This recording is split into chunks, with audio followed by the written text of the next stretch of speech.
dahinter kämpft Daniel Get down in the car, one time give it all. Bust it open hard, let me see you jump. Get down in the, get down in the car.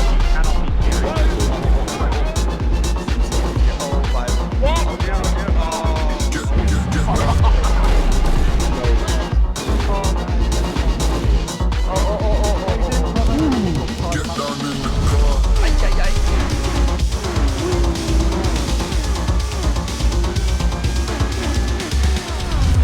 Welcome to BTR TV. Madness on track. Get down in the car. Oh nein, da kommt noch jemand. Da kommt. Und Ben holt sich mit dem Sieg einfach sensationell. Hallo liebe Simracing und Rennsportfans und ein ganz besonders herzliches Willkommen heute. Grande Finale. Wir sind mal wieder am Nürburgring zu Gast. Und heute geht's noch um so einiges. Sebastian und Eugen kämpfen da um die Vizemeisterschaft. Und auch in der Teammeisterschaft ist noch nichts geklärt. Schauen wir mal. Würde ich sagen, wünsche ich euch allen mal ganz, ganz viel Spaß.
Good evening. Hi guys. Hello. Good evening, Kleber. Welcome to the season final. Oh. Hello. Welcome. Oh, no lady here. Gentlemen. Good evening, Robert. Let's survive it today. Yeah. Have fun. Kleber, we meet after the race in Hatzenbach for the season finish photo. Kleber, After second Kleber. race. I don't want another Zandvoort tonight. Yeah.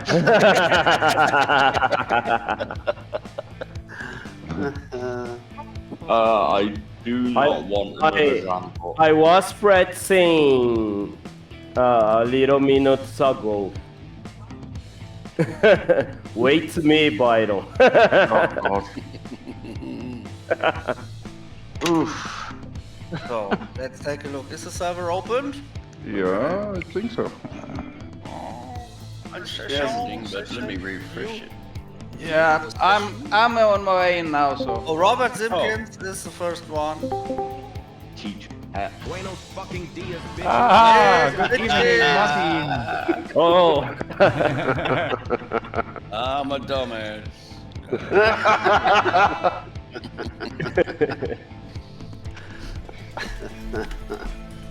Howdy doody, guys. What's happening? Martin, good to hear your voice again. Oh, thank you. I thought after yesterday I would be bad.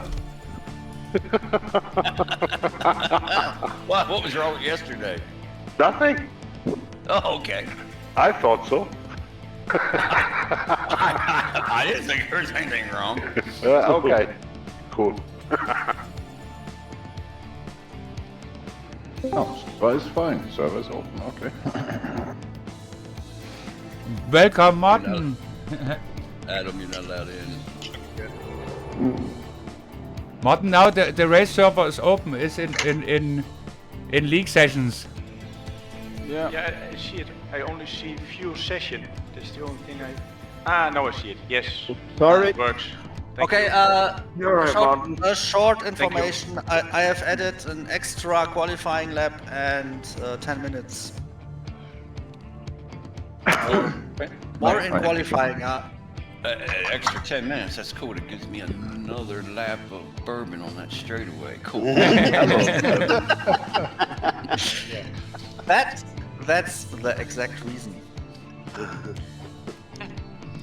It's our season final, and I hope everybody have fun today.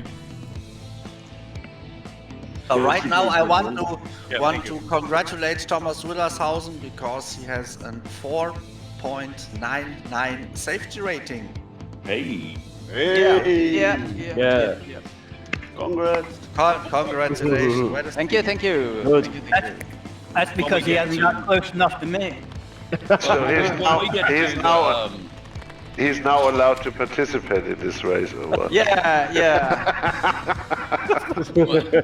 When we get back to the lobbies, I'll take care of that safety rating. His hat will never fit now. No. It doesn't fit already, so yeah. Not even a stocking cap. Nope. 5 laps each? Not even a ski mask. Is it 5 laps or 6 laps? The race is 5 laps. 5 laps. The race is 5 laps long. And you have 20 minutes to get those laps. So you have to be fast. 5 laps plus 1, right? The race is 5 laps, not qualifying, right? Well, he said he added an extra lap. I didn't know if he meant qualifying or the race. Aktuell sind wir noch in der Trainingssession hier und zurzeit ist es noch leicht neblig, aber wir haben die absolut besten Streckenbedingungen für schnelle Rundenzeiten heute. Okay, guys. Good luck. I'll switch to my channel. Yeah, There will be no cautions. all the best. All the best. Ja, liebe Zuschauer, Grande Finale. Wir haben heute die letzten beiden Rennen der Saison hier auf der Uhr stehen. Und wir sind wieder hier auf unserer geliebten Nordschleife zu Gast.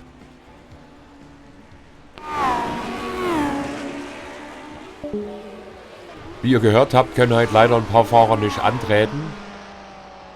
Ben Summers ist heute nicht da, Manning Grinham fehlt heute leider, Luke Rasputic fehlt, Helmut Weber ist nicht am Start, Thomas Börling und natürlich vermissen wir ganz schmerzlich unseren neu gekrönten Champion, Josephine. Es fehlen heute so einige, sehr, sehr schade. Da haben wir heute ein kleines, aber doch sehr, sehr competitives Feld am Start stehen. Meine absoluten Favoriten heute, Eugen Schaaf und Sebastian Starke, die beide hier schon im Vorfeld einige gute Rundenzeiten hingelegt haben und beide richtig gut drauf sein sollten heute. 18 degrees. Got it, Demon! Connected! Oh, cool. Yes. Very cool. So langsam füllt sich hier der Grid doch noch. Unser zweiter Neuzugang, Janne Lehmann, heute auch an Bord hier, sehr schön. I do not see him at the practice servers these days. Martin Reisman aus Holland steht heute auch im Grid und ich denke mal, das ist auch ein sehr, sehr schneller Fahrer. Jan, you stand with me? Yes. Very cool.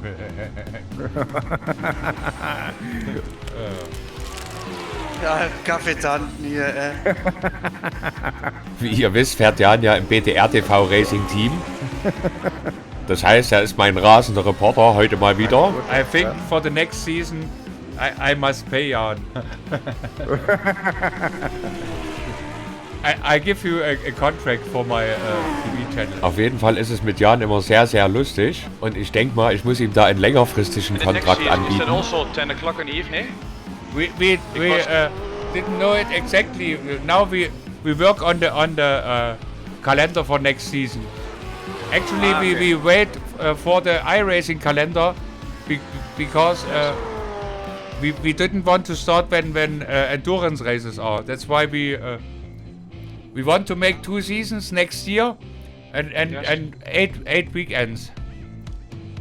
The thing is, The thing is, we have people from around the world, and it looks like that this time is fits best for also from the guys from USA and Brasilia and so on. Because it's tomorrow. It's winter time for here. Yeah.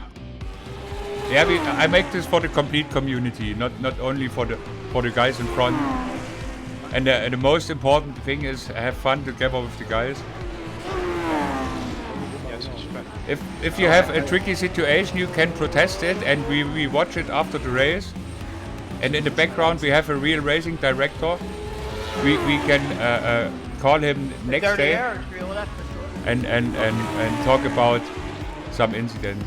And after the race, we meet in Tommy's Switch to make a crash analysis together and talk about what happened in the race.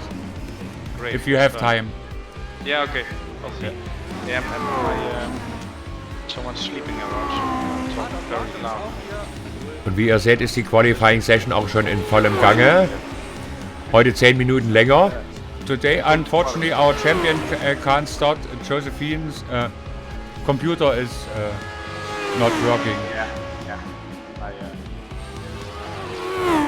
So, ein bisschen mehr als 10 Minuten haben wir jetzt rum und jetzt müssen auch gleich die ersten Zeiten so langsam reinkommen, denke ich mal. Da kommen sie auch schon. Wolfram hat ja schon mal vorgelegt, eine Zeit unter 6 Minuten, wow. Jetzt kommt ja auch Eugen über die Ziellinie. 5,54, wow, eine Top-Zeit, das wird schwer zu schlagen sein. Was müsste Eugen gewesen sein, oder? Eugen Scharf, First Time. 54. 5,7. Und auch Titanium Bill, unser Bill Nessamis hat ja schon mal eine Zeit in den Asphalt genagelt, eine 6,10, was für ihn gar nicht so übel ist. Ja. Und auch mein rasender Reporter Jan Stefan hat ja schon mal eine Zeit gebracht, eine 6,00. Sehr solide. A lot of practice hat Eugen gehabt, deswegen. Ja. So, inzwischen haben wir jetzt ungefähr eine Viertelstunde rum und Sebastian hat sich vorne auch mit an die Spitze gesetzt. Eine 5,55. Auch schon mal hier eine Top-Zeit direkt hinterm Eugen. Auf P3 haben wir unseren Tommy, P4 aktuell Wolfram und auf 5 Jan Stefan. Auch Robert Simpkins hat da schon eine Zeit gesetzt. So wie vorhin schon mal erwähnt, unser Bill. Ist das Rennsetup oder Quali-Setup bei dir? Eugen actually on pole position. Behind him Sebastian and on 3 Thomas Silvernail. Inzwischen haben wir knapp 20 Minuten rum und auch unser Neuzugang Martin Reisman hat da schon mal eine Zeit gesetzt. Eine 5,57, gar nicht so übel. Oh, I think Tommy and Sebastian will attack in the Team Championship. Ihr habt es gerade gehört, für Tommy und Sebastian geht es heute noch um so einiges. Sie möchten gerne ihren Teamtitel verteidigen. Are not here and didn't drive today. So they have a chance to win the Team Championship. The fight between Kaltverformung and Black Tree Race Crew. Das Team Kaltverformung heute hier wieder komplett am Start. Adam Glatzka, Wolfram Fund und Pascal Steinke kämpfen da noch um die Krone in der Team Championship. Die aktuellen Leader zu Toro Racing sind ja heute nicht am Start, weil beide Probleme mit ihrer Technik haben. Dicht zusammen, ja. Das fällt hier vorne ganz dicht beisammen. Da bin ich heute mal sehr gespannt.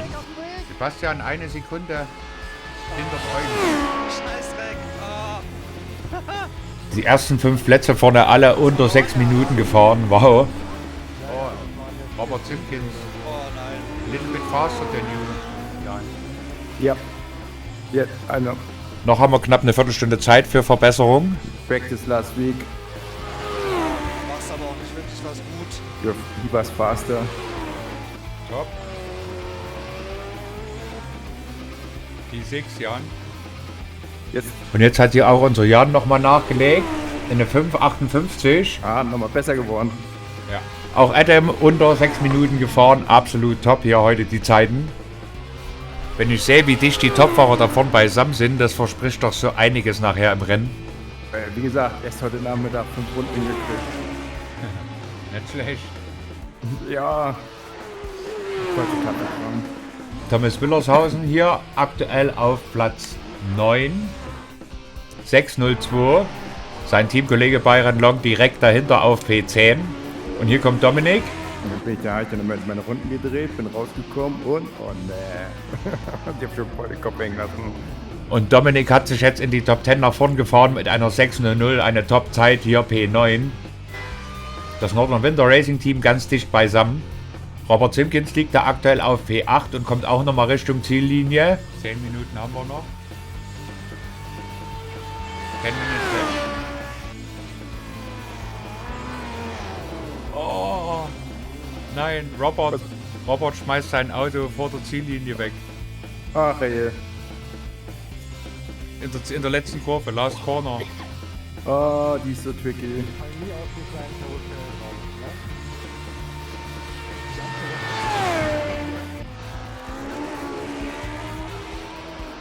Oh, now Sebastian is on pole position. Oh, it will be an interesting fight between Sebastian and Eugen. Und da kommt auch sein Teamkollege angeflogen. Wow, Wahnsinn, was eine Top-Zeit. Look how close it is. Boah. Das ist ganz, ganz eng davon. Crazy. Und da kommt auch jetzt Janne Liemen Richtung Ziellinie. Schon die dritte Runde, aber bisher noch keine Zeit gesetzt. Unser Neuzugang hatte ein kleines bisschen Startschwierigkeiten. Schauen wir mal, ob er jetzt eine Zeit setzen kann. Und da hat sich Janne auch schon auf P8 nach vorn gefahren. Janne Liemen, actually P8. We have Sebastian Starke on pole position, behind them Eugen Scharf. Then we have Martin Reisman on P3. Und Kleber hier, unser Freund aus Brasilien, ist hier immer noch unterwegs. Aktuell P14.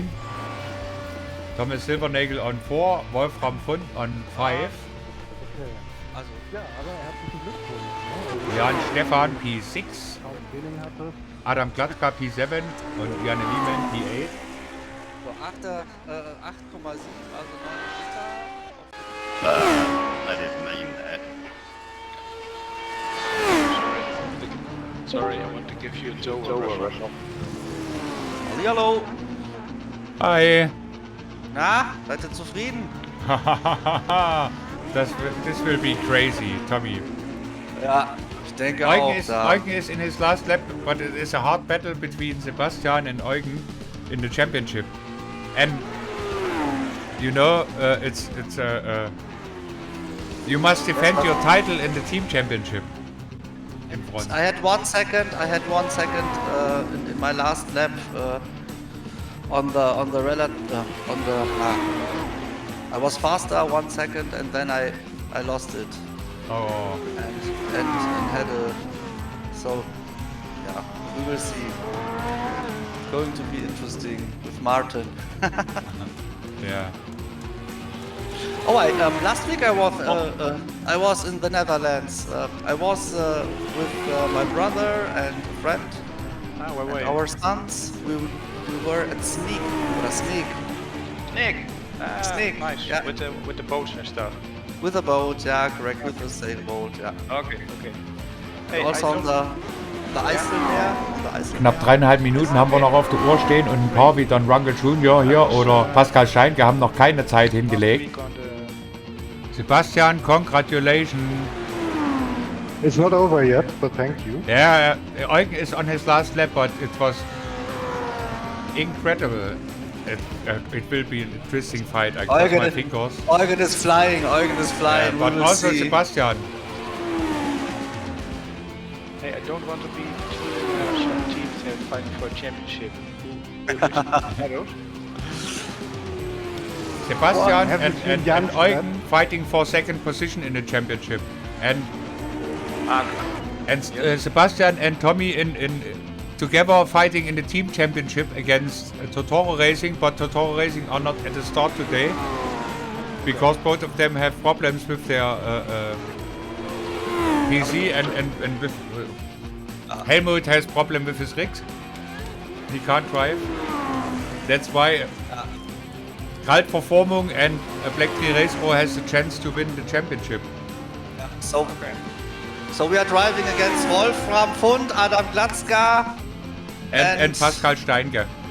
And Pascal Steinke, yeah. Well, and Eugen. Eugen's teammate is not at the together start. with me all week long.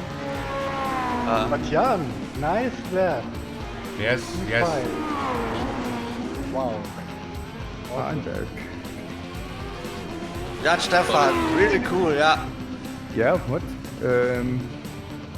557, 557, P5. What if I could have made that first lap in reverse? Yeah, I see it, watched Russell. it. I said I was going to do it. I tried. It blew up. Oh, Eugen Schaaf has got some slipstream. Really? Yeah! Who is it? It's Byron Long. Byron, don't tell him! No! Oh yeah, he's too far away, I think. Yeah. Okay, we have 50 seconds left, so let's take a look. How many laps did you say this was going to be? 5? Yeah, and. Und da kommt Eugen ein letztes Mal über die Ziellinie, aber er kann seine Zeit nicht verbessern. Sie warst too slow. 1 second too slow. Congratulations, Sebastian. Thank you, my first pole. Super. Make something out of it. This will be very interesting. Interesting. Everybody laugh about my English. Sorry. Would there be a problem if I ran the race backwards? I didn't know. If you have 15 incidents, then you have a drive-through penalty. Und da ist die Zeit jetzt auch abgelaufen und die Startaufstellung müsste jeden Augenblick beginnen. But the pit entrance is difficult, reverse. I think I could do it. 5 Runden müssen heute alle Fahrer hier absolvieren. Okay, guys. Okidoki. Good luck. I will leave the channel again. All the best, guys. Have fun. Okay, bye, have fun. Good luck. Maybe it's better to mute because I talked with Jan during the race. Okay, so everyone, a good race Let's to go. you and Have fun and all the best. Und da ist die Startaufstellung auch schon in vollem Gange. Es geht ja heute hier noch um so einiges. Die Teammeisterschaft ist noch nicht entschieden und auch in der Fahrermeisterschaft geht es noch um den 2. Platz. I drück you the Daumen.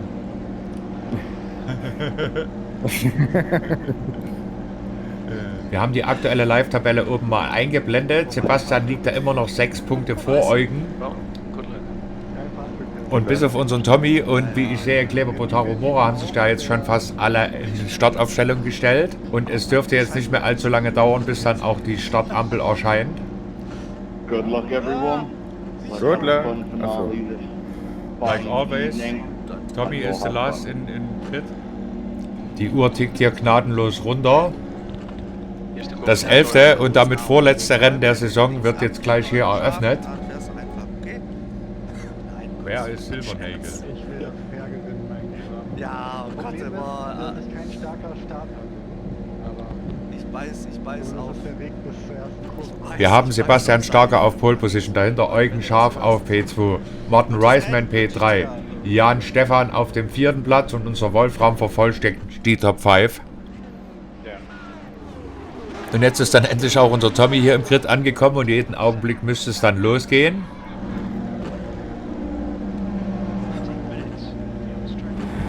10, 9, 8, 7, 6, 5, Oh, ich glaube, Wolfram 3, hat falsches Setup.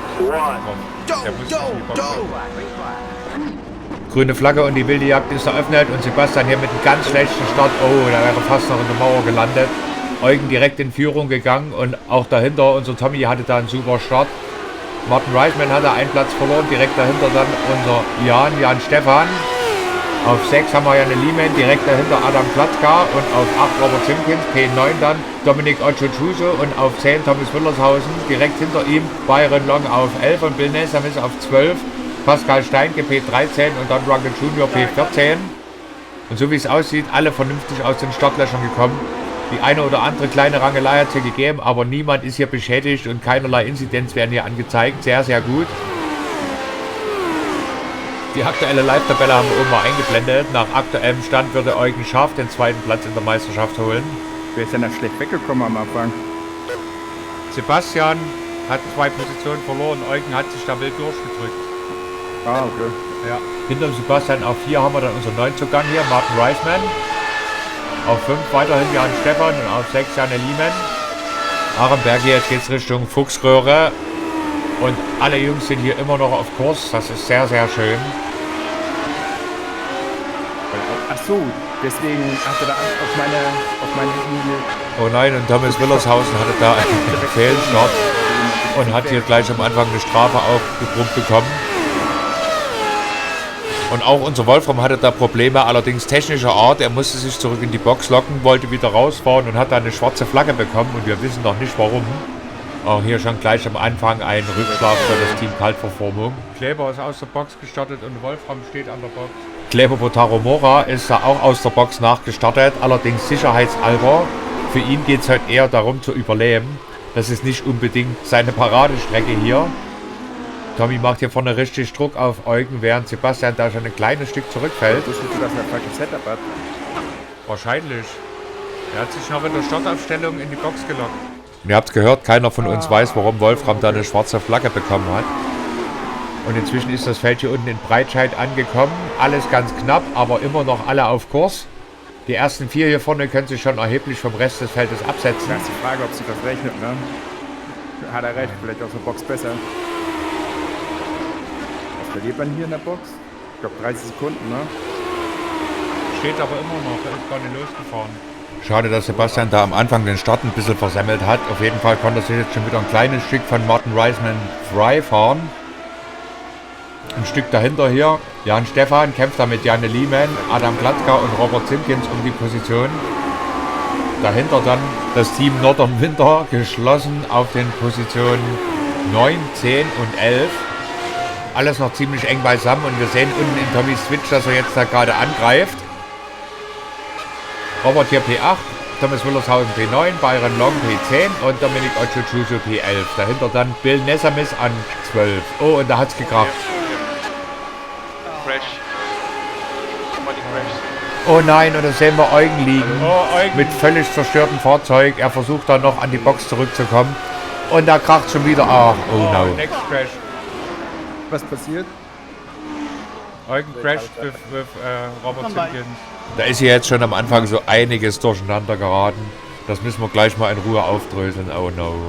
Scheint, als ob Tommy da in den Unfall mit verwickelt war. Müssen wir uns gleich mal in Ruhe anschauen. Warum ist auch irgendwas gewesen, ne? Noch ganz durcheinander. Ja. Und auch Thomas Willershausen scheint hier endgültig aus dem Rennen gerissen worden zu sein. Also Thomas Willershausen steht also im Pit. Wir haben knapp eine halbe Runde hier auf der Nordschleife absolviert. Warum? Hat er auch einen Crash gehabt, Berührung? Und das Medical Center füllt sich. Ich hab's nicht gesehen. Ich habe nur Eugen sein völlig zerstörtes Auto mitten auf der Strecke liegen sehen und Robert Simpkins ist reingekracht. Okay, here was an incident between Eugen and me. Yeah, it was, it's a Mutkurve fucking... Netcode. Yeah, a little bit netcode, a little bit of everything. I had to really apologize for this one, and yeah. But Eugene was in front. And then more terrible things happened because Robert Simpkins was very fast. He crashed into him straight away. I thought he was going to stay to the left. And then behind you, it's Thomas Willershausen. Oh, that's why. Yeah, he got also bombed straight into hell. Yeah, I just came up on him too quick. Oh, he completely disappeared. Ja. Und so wie es aussieht, hatte der Robert ein paar Meter weiter den nächsten kleinen Zwischenfall. Next incident, Robert, with a broken car here and whoops, spin around. Robert tried to bring the car back into pits, but the car is too much damaged. Behind you, I think he will attack. No, he got attacked by Adam. I believe had failed. Adam versucht jetzt hier auf der Döttinger Höhe an Janne Liemen vorbeizugehen. Der scheint da aber ein sehr gutes Setup zu haben. Und auch dahinter hat sich jetzt so einiges getan. Dominik Ochochuso auf 8 hinter Adam Glatzka, auf 9 dann Byron Long und auf 10 Bill Nesamis. Und hat ausgebucht, disconnected. What? Wolfgang ist raus. Schade. Ja, wahrscheinlich ein Hardware-Fehler. Wie ihr seht, musste sich Adam hier nochmal hinten anstellen. Die ersten 3 haben sich da schon aus dem Staub gemacht. Und wenn ich mir hier die Live-Championship-Standings anschaue, da ist unser Tommy auch noch mit im Rennen um die Vizemeisterschaft dabei. Während die Boxengasse hier schon Mitte der ersten Runde randvoll ist. Da kommt Bill Nesamis um die Ecke. Liegt hier aktuell auf P9. Ein Top-Auftakt für ihn. Bill Nesamis on P9. Wow. Knapp 5 Sekunden vor seinem Teamkollegen Don Runkle Jr., der sich da auf dem letzten Top-10-Platz befindet. Wir haben ihn hier mal im Bild. Wird verfolgt von Pascal Steinke und Russell Hamilton. Beide noch in Reichweite. Und so wie ich das überblicken kann, aktuell der Letzte, der hier noch unterwegs ist. Kleber Botaro Mora nochmal circa 8 Sekunden hinter Russell Hamilton. Janne Liemann und Adam sind ein bisschen am Fighten. Vielleicht hat der Glück, kann man absetzen. Und Sebastian konnte da schon einen erheblichen Vorsprung rausfahren. Er liegt circa 2,5 Sekunden vor dem Tommy. Der direkt verfolgt wird hier von Martin Reisman auf 3. Dann haben wir nochmal knapp 5 Sekunden Lücke zu Jan Stefan auf 4. Und Janne Liemann auf 5. Martin Reisman, unser Neuzugang aus Holland, macht jetzt hier richtig Druck auf den Tommy. Fuchsröhre geht hier runter. Während Sebastian sich da vorne immer mehr absetzen kann. Und auch nach hinten zu Jan Stefan wird die Lücke Zehntel für Zehntel größer. Jetzt brettern die Jungs hier in die Adenauer Forstschikane rein. Oh nein, und da haben wir es gerade noch im Augenwinkel gesehen, in dem Moment, in dem unsere Kamera hier weggeschalten hat. Und da sehen wir es auch. Martin Reisman steht da. Oh no. Den hat's erwischt. Martin? So wie es aus. Oh, Martin. Ja. Adenauer Forst. Martin ist ein Stück zurückgefallen, ist aber immer noch unterwegs. Das schauen wir uns jetzt direkt gleich mal an. Oh, Wechsel. Martin Reisman was behind me, a couple of laps, yeah. And then it looks like that here your tires got a little bit overheated. Thank you. Yeah. And then bomb. Yeah. Adenauer Forst? Yeah, Adenauer Forst, yeah. Ah, yeah, on curb. Yeah, then the damage on the back a little bit. Ja. Sehr schade, der kleine Ausritt hat Martin bis auf P8 noch hinter Byron Long zurückgeworfen. Dominik on P6, Byron Long P7. Und inzwischen konnte vorne auch Adam Klatzka Janne Liemann überholen. Und durch den Ausrutscher von Martin Reisman liegt Jan Stefan jetzt auf P3. Martin fällt back on P8. Hinter Martin eine Lücke von knapp mehr als 4,5 Sekunden zu Bill Nesamis. Bill Nesamis on P9. Der Nürburgring scheint hier unserem Titanium-Bild zu liegen. Pascal Steinke P10 und Don Runkle Jr. on 11th place. Pascal heute hier unauffällig unterwegs. Das wird ganz schwer werden für das Team Kaltverformung in der Teammeisterschaft, wenn sie dann noch nach vorne wollen. Wie gesagt, unser Wolfram, der hatte da am Anfang einen Zwischenfall. Da müssen wir dann später mal ergründen, was da los war. Ja, macht er. Währenddessen hier vorne Sebastian, unser Leader, ein absolut sauberes Top-Rennen fährt. Kontrolliert den Abstand nach hinten. Aber auch für unseren Jan heute hier ein absolutes Top-Rennen, obwohl Adam jetzt hier vorbeigegangen ist. Die Jungs bewegen sich jetzt hier Richtung Caracciola-Kreisel, Steilstrecke. Die Plätze 3, 4 und 5 ganz dicht beisammen und auch Dominic Ochochuso ist da gar nicht so weit weg. Man sieht, dass das hier die Heimstrecke von unserem Jan ist und der blüht hier so richtig auf. Ist ja auch heute mit einer Sonderlackierung unterwegs. Ganz liebe Grüße mal an seine Freundin an der Stelle. Ich freue mich schon auf den Kuchen und den Kaffee. Hinterm Dominik konnte jetzt Martin Reisman an Byron Long wieder vorbeigehen. Wir haben Martin hier mal im Bild. Muss der verloren gegangenen Boden wieder aufholen. Unser Byron hatte da, wie es aussieht, einen kleinen Zwischenfall. Müssen wir uns direkt mal anschauen. Next one is Byron. Oh, Byron. Just before the carousel. Oh, he touched the curb on the right side and then lost the rear end and oh dear, and jumped over the carousel. Kleber hier auf P13 unterwegs und hinter ihm Eugen Schaaf ist da wieder aus der Box rausgefahren. Oh, Byron has a crash. Wo denn? I didn't see it. Byron ist... okay.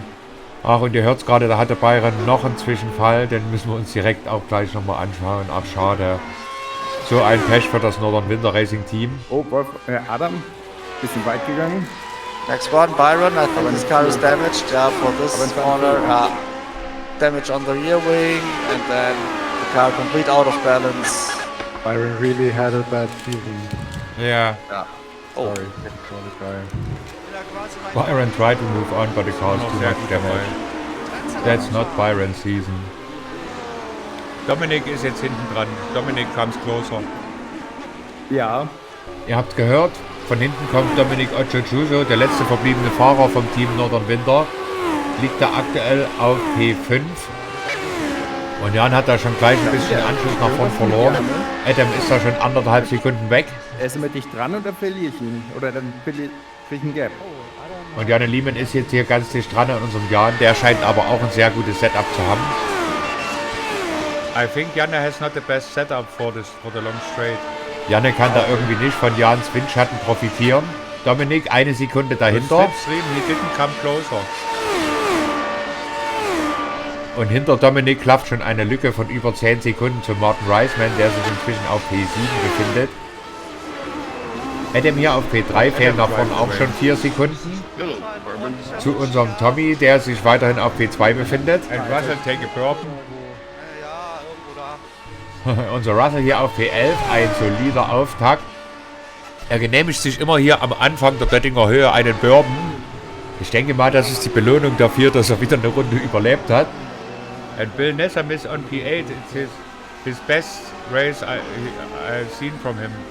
Und vielleicht habt ihr es gerade noch im Augenwinkel gesehen. Martin Reisman hat er jetzt kurz die Box angesteuert, um seinen Fast Repair zu ziehen. Da ist das Fahrzeug wohl doch ein bisschen zu viel beschädigt gewesen. Ja, nee, hinter mir einen Fehler gemacht. 1 Sekunde. Sowohl Bill Nessemis als auch Pascal Steinke sind da beide an Martin Reisman vorbeigegangen.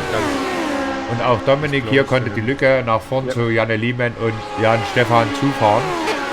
Während da vorne Sebastian seinen Vorsprung immer mehr ausbauen kann. Der liegt jetzt schon bei mehr als 6 Sekunden. Sebastian fährt allen auf und davon, hat schon 6 Sekunden Vorsprung auf Tommy. Was das war? Der hat Flügel. Ruhig mir nach dem Rennen angucken. Sebastian hat auch die ganze Woche geübt wie verrückt. Ja. Ich war neben dem. Eine super Pace und bisher absolut fehlerfrei und sauber. Ich drück mal ganz fest die Daumen für unseren Sepp. Dahinter hier Tommy fällt immer mehr zurück, kann aber seinen 2. Platz da stabilisieren. Adam kommt dann nicht merklich näher auf P3. Wir haben ihn hier mal im Bild. Oh, Adam. Oh, Adam verletzt sein Auto. Adam dreht sich, Vorsicht. Zum Glück konnte er es nochmal abfangen und... Wow. Der Rejoin war ziemlich wild, das war knapp. Was macht er denn da? Er kämpft um die Position. Da musste Janne durchs Grün gehen, verliert er auch gleich noch eine Position an Dominik Ochochuso, so wie es aussieht. Zum Glück ist da alles gut gegangen. Das schauen wir uns direkt gleich nochmal an. Next one here is Adam Glatska. Ja. Ui. 360 for the fan.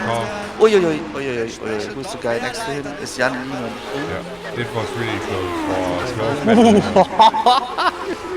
Could have been much worse. That was a really close one. I'd have never got away with that. Da hat kein Papier mehr zwischengepasst. Nee, das war... Junge. Da hat Janne aber auch fair mitgespielt, das hätte sonst geklappt. Ja, gehören immer 2 dazu, ne? Ja. Ah ja, Adam, die kämpfen. Oh, Achtung jetzt. Dominik Ochochuso. Eingeschlagen. Ach, schade. Oh nein, und schon gibt's hier den nächsten Zwischenfall. Dominik Crash. Dominik Ochochuso, der letzte vom Northern Winter Team, hat sich hier eliminiert. Here's Dominic. The curb here is very high. Get the car out of balance here, and yeah, if you are on throttle, turned in and no chance to recover. Oh, Bourbon. I think we've all done this exact mistake before. Das wäre cool. Okay, wir hören jetzt auf. Das reicht mir jetzt. Rote Flagge. Rote Flagge. Ihr habt es eben gesehen, Eugen befindet sich ja da auch wieder im Rennen und liegt aktuell auf P12 und muss von hinten die Opfer einsammeln. We have halftime. Ihr habt es gehört und inzwischen haben wir Halbzeit hier in Rennen 1. So wie der Markus Winkelhock, wa? Die 7 Führungsrunden. Sebastian auf einem guten Weg und Tommy blinkt da hier ab und zu mal. Was willst du mehr? Ein Formel-1-Rennen in deinem Leben und du führst 7 Runden lang auf den auf den Nürburgring. Ja. Ihr habt ja vorhin gesehen, durch den Zwischenfall von Adam liegt Jan jetzt wieder auf P3. Adam ein bisschen mehr als eine halbe Sekunde weg. Adam comes closer. Nach hinten zu Janne Liemann ungefähr 1 Sekunde Luft. Und dann nach hinten zu Pascal Steingart auf P6 schon eine riesengroße Lücke. Ich glaube, der Anspruch sein Auto ein bisschen zu viel. Adam versucht sich da wieder nach vorn zu kämpfen und auch Janne Liemann gibt hier alles. Ein absoluter Top-Einstand in den letzten Rennen hier für Janne Liemann in unserer Serie. Absolut fehlerfrei unterwegs, liegt Janne wieder hier in den Top 5. Bill Nessamis und P7. Und Pascal Steingart hat sich da still und heimlich nach vorn gekämpft, nachdem er von ganz hinten starten musste. Aber ganz, ganz großer Respekt hier vor Bill Nessamis. Ihr wisst, wie alt er ist und was er hier leistet. Ist hier absolut fehlerfrei auf einer der schwierigsten Strecken der Welt unterwegs. Und liegt hier auf P7 noch vor Martin Reisman. Und die Rundenzeiten sind gar nicht so übel. Das könnte eines der besten Ergebnisse werden, die Bill jemals in unserer Serie eingefahren hat. Ist der Gap wieder größer geworden? Ich drücke ihm ganz fest die Daumen. Ich denke mal, Martin Reisman wird er nicht halten können. Und wir sehen es hier gerade auch, unser Byron ist da wieder rausgefahren auf P14. Eine sehr, sehr schöne Einstellung. Aber auch für meinen Rasenreporter Jan läuft es heute hier richtig top. Top unterwegs, weiter so. Im Podiumsplatz, das wäre doch mal was. Ich will den Tag nicht vor dem Abend loben, aber bis hierher sieht das schon mal richtig top aus.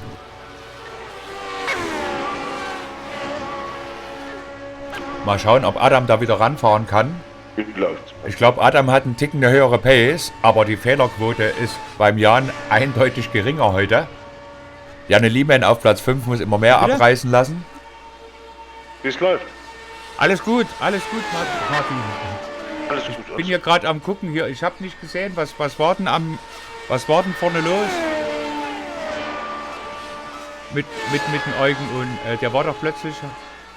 Ja. Nach dem Rennen angucken. Okay, müssen wir hinterher mal gucken. Ja. Weil da gibt's Haue. Sind so einige abgeflogen. Ja, Eugen war auch an einem schuld. Also. Eugen war schuld? Aber nicht an den zweiten, ja. Okay, ja. Shit happens. An dem ersten auf jeden Fall nicht, aber es ist nach dem Rennen, ne? Wir schauen dann in der Crash-Analyse nochmal gemeinsam hin. Ja. Könnt ihr auch einfach... Ja, es schadet auch nichts, mal einen Protest zu schreiben. Da haben wir mal was zu tun. Ja, das wollen die Jungs. Das wollen die Jungs. Ja, das wollen die Jungs eigentlich nicht. Das ist einfach so. Ja, wir quatschen. Wir quatschen das nach dem Rennen. Ja. Ich lasse euch mal machen. Ich hoffe, der Eugen kann noch ein paar Plätze gut machen. Das geht ja um die Vizemeisterschaft. Ja, Sebastian hat ja noch Streichergebnisse, ne? Deshalb war das ja so kritisch. Also, aber können wir nach dem Rennen. Alles nach dem Rennen. Ja. Alles klar. Bis später dann. Ja. Jupp. Wie war das jetzt? Ich. Ja, okay. Freut mich, Sie kennenzulernen. Ich? Ja, nach dem Rennen. Alles klar. Bis dann, ciao. Bis dann, ciao. Oh. Adam behind you. Adam hinter dir hat zu kämpfen. Ja, ich habe schon gesehen. Schön konzentrieren. Und falls sich unsere Zuschauer fragen, wer uns da eben gerade besucht hat, das war unser Martin Gucci vom Team Kaltverformung und von Code Brown Racing. Pascal Steinke hier, Adams Teamkollege, liegt aktuell auf P6. Knapp 20 Sekunden hinter Janne Liemann und er wird verfolgt von Martin Reisman, der eine deutlich höhere Pace hat und ich denke mal, der wird ihn auch noch bekommen. Dann haben wir auf P8 Bill Nessamis, auf 9 John Runkle Jr. und den letzten Top 10 Platz Russell Hamilton. Russell hat ja hier das Qualifying rückwärts bestritten, um die Strecke ein Stück besser kennenzulernen. Der ein oder andere Burpen hat da sicher auch geholfen. Und wie ihr seht, hat das seine Wirkung getan. Russell ist hier top unterwegs. Ein Top 10 Platz ist für Russell Hamilton absolute Sahne. Und das gibt natürlich auch dicke Punkte für das Checkered Pass Racing Team, was sich dieses Jahr sehr, sehr gut aufgestellt gezeigt hat.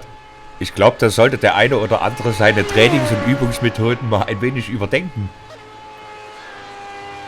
Und während Sebastian hier vorne das Rennen kontrolliert, now the sun comes out a little bit, inzwischen mit fast 7 Sekunden Vorsprung, möchte ich an der Stelle gleich mal die Gelegenheit nutzen und mich insbesondere bei 3 Fahrern hier ganz, ganz herzlich dafür bedanken, dass sie bisher wirklich jedes Rennen unserer Serie mitgefahren sind und sich so permanent und konsequent hier in unserer Serie engagieren. Allen voran natürlich unser Wolfram vom Team Kaltverformung und die 2 Jungs vom Checkered Pass Racing Team aus Amerika, unser Robert und unser Russell.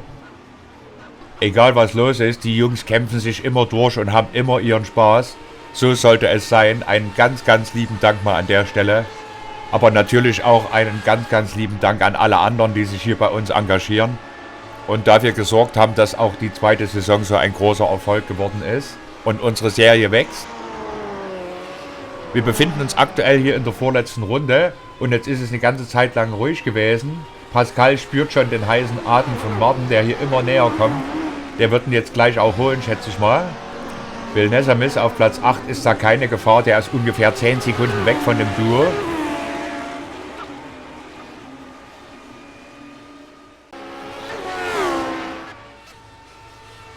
Er ist größer geworden.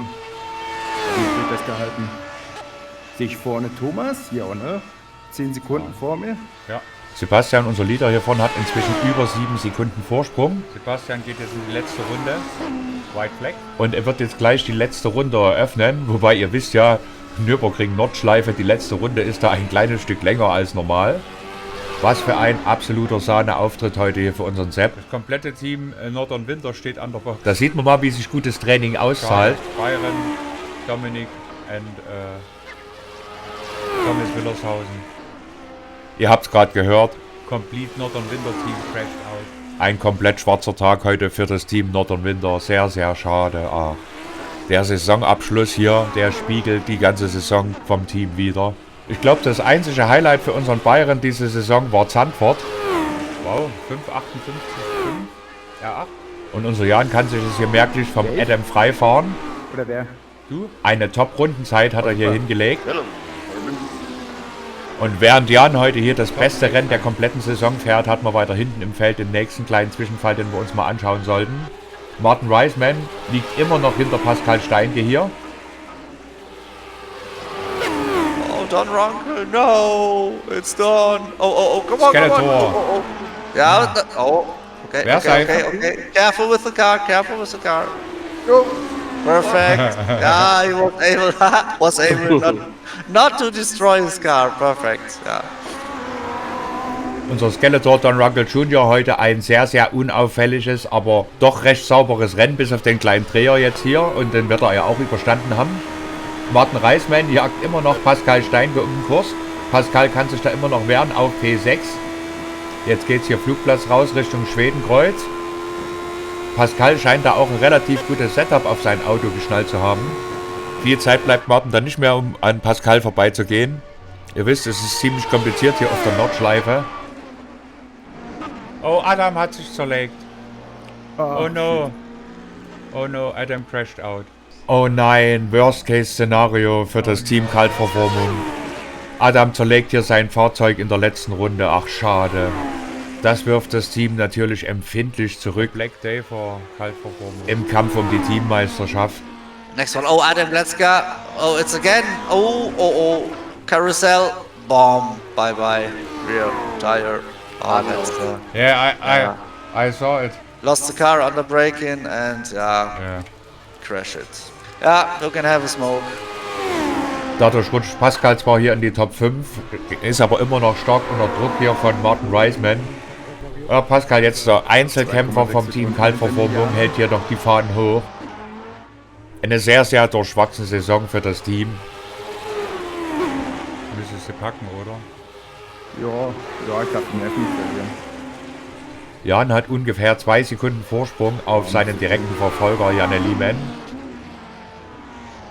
Oh nein, und jetzt verliert auch noch Pascal sein Fahrzeug. Pascal Steinke loses his car in Wehrseifen unten. Ach, so ein schwarzer Tag heute für das Team. Was really close, Martin.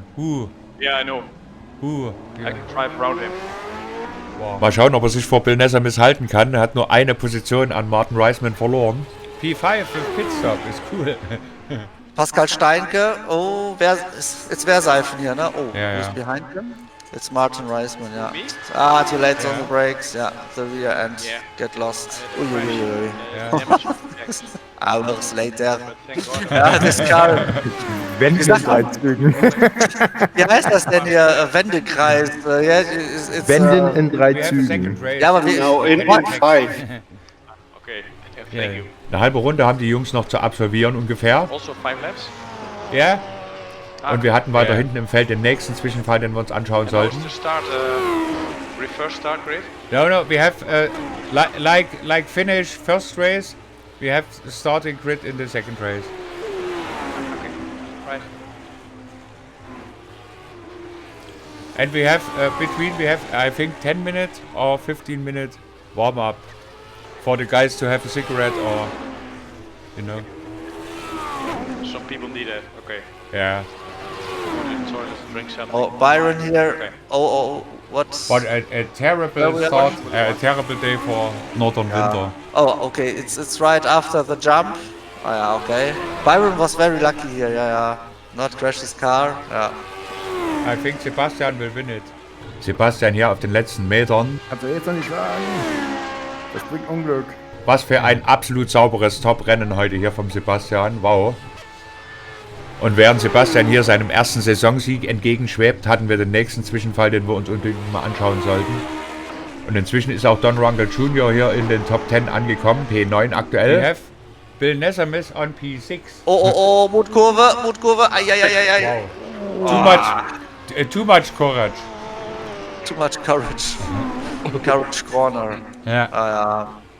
Yes, but also with impact and destroyed. This was not the race from Team Kalt performance. Eugen with the fastest race lap on P11. So wie es aussieht, kann Pascal das Rennen wahrscheinlich sogar noch beenden, fällt aber hinter Bill Nessermis zurück, der inzwischen auf P6 liegt. So. Eugen hier mit der schnellsten Rennrunde zeigt nochmal, was er eigentlich drauf hätte. Liegt aktuell auf dem 11. Platz. Und Sebastian die letzten Kurven. Und da kommt unser Leader auch Richtung Ziel. Die letzten paar Meter, last Meter. Absolut sauber gemacht. Congratulations, wow, Top Race vom Sebastian. Ganz herzlichen Glückwunsch. Auf 2 kommt Sebastians Teamkollege Tommy ins Ziel, der sich sicherlich den Unfall vom Anfang noch einmal in Ruhe jetzt angucken wird. Aber mit dem Doppelsieg macht das Team Black Tree Race Co. einen riesen Schritt Richtung Teammeisterschaft. Last Corner, Jan. First Podium, congrats. Cool. Wow, geil, oder? Ja, was sagt ihr dazu? Mega. Geil. Podium. Mega cool. Janne Lehman on P4. Oh, cool. And Martin. Unsere beiden Neuzugänge in den Top 5. Martin Reisman trotz Boxenstopp hier. I think P5. Am Ende auf dem 5. Platz im Ziel. Yes. Congrats for the first race, solid. Und nach Martin gibt es dann erstmal eine etwas größere Lücke hier zu Bill Nessermis, der hier mit P6 das beste Ergebnis in unserer Serie einfahren wird. Bill Nessermis came to finish line on P6. Ganz großer Respekt hier vor Titanium Bill P6. Wow, congrats. Und knapp 6 Sekunden hinterm Bill. The best race I seen from him. Kommt dann Pascal Steinke Richtung Ziel auf P7. Und P8 dann Russell Hamilton, was mir genauso viel Respekt abbringt. Absolute Sahne hier, was die alten Jungs heute hier zeigen. Pascal Steinke P7 und Russell P8.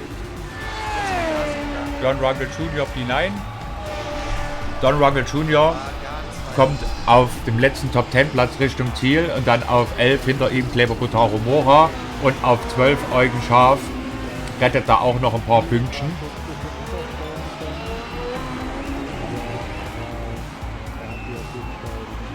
Und Kleber Butaro Mora on 10th position.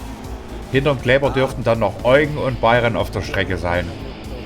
Die müssten dann auch langsam Richtung Ziel kommen. Wir haben Eugen mal im Bild, ist hier schon auf der langen Geraden unterwegs. Bayern dann nochmal ungefähr 2 Minuten dahinter. Während unser Tommy hier schon fleißig den Unfall analysiert. Eugen came on 11th place and the last guy on track is Byron. P12.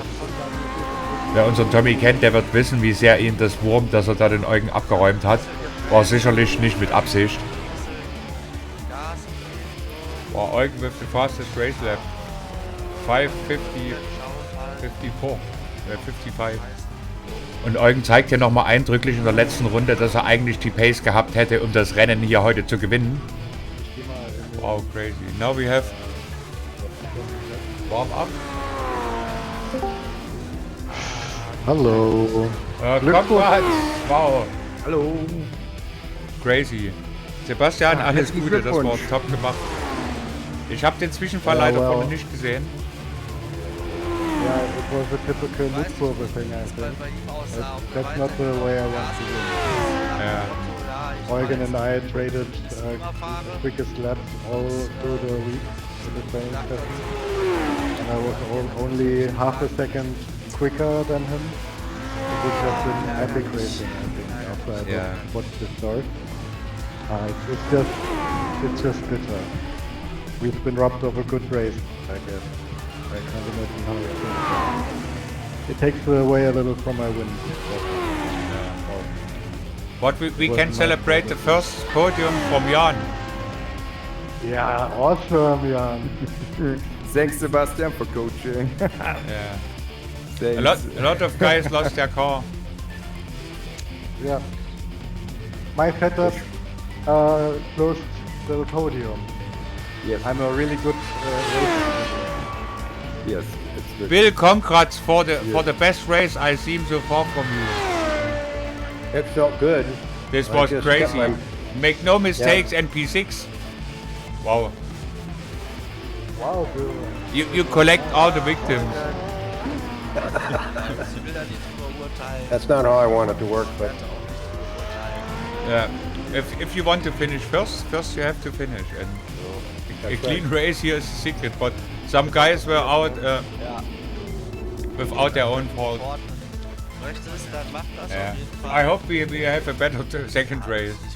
Let's see. What happened to Adam? Adam crashed in the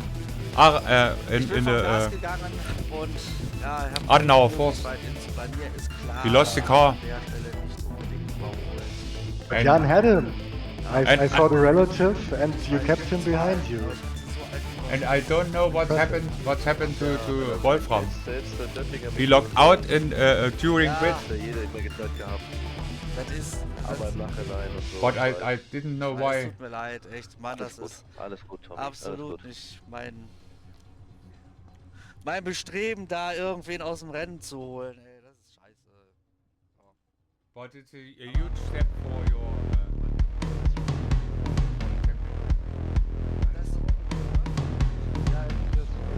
Good luck, everyone. Let's have a fun finale this fine evening. Let's all have fun. Yeah, have fun, guys. Thanks, buddy. Thank you.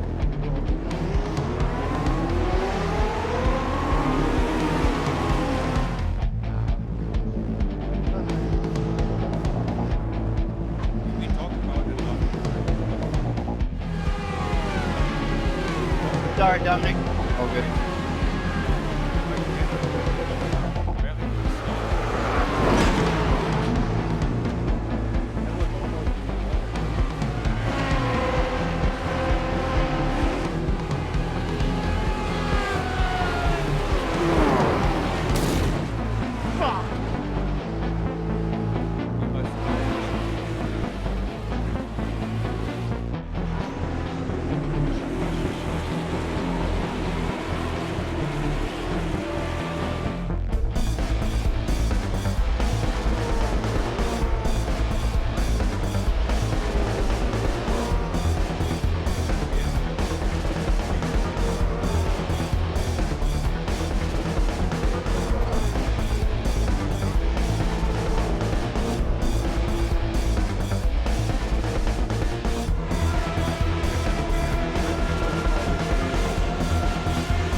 total lustige Typen. Also. Dann geht's weiter.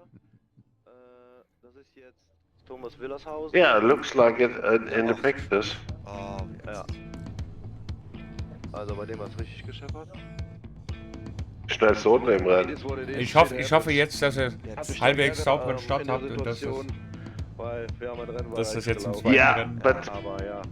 Aber jetzt ist es gar nicht mehr so wichtig, weil jetzt hat er eine Startposition, die ist ganz hin. Ja. Also insofern ist gelaufen eigentlich. Nein, man soll den Kopf nicht in den Sand stecken, aber Vorteile liegen beim Sebastian, da hast du recht.